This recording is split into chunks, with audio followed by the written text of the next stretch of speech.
দিচ্ছি কালার হওয়ার জন্য, কিংবা টেস্টও হবে। এখন টমেটো দিয়ে দিচ্ছি। পেঁয়াজ টমেটো হালকা লাল লাল হয়ে এসেছে। এখন মশলাটা দিয়ে দেব।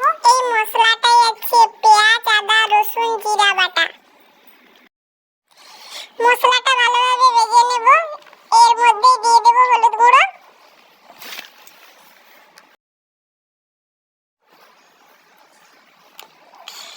কাশ্মীরি চিলি পাউডার দিয়ে দেব,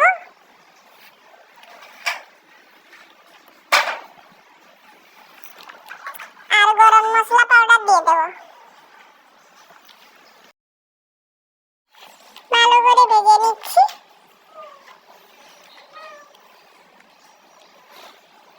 সামান্য পরিমাণে লবণও দিয়ে দেব।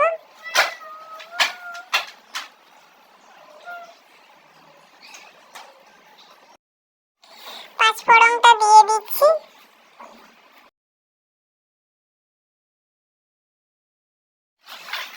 মশলাটা গন্ধ যাতে না ওঠে জল দিয়ে ভালোভাবে ভেজে নেব।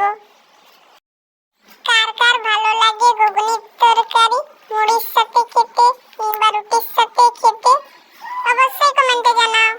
অলরেডি আমার মশলাটা ভাজা হয়ে এসেছে। এখন সিদ্ধ মটরগুলোকে দিয়ে দেব। ভালোভাবে নেড়ে কষিয়ে নেব। এই দেখো আমার কষা হয়ে এসেছে।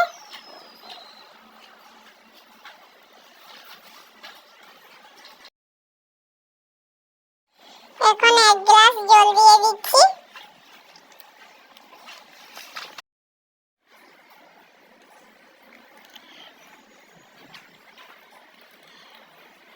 এই দেখো আমার তরকারিটা ফুটে গেছে।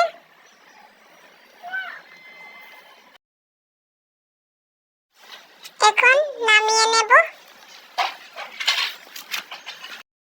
এই দেখো আমার হয়ে গেল ঘুগনির তরকারি রেসিপি। আমার ভিডিওটা ভালো লাগলে লাইক কমেন্ট সাবস্ক্রাইব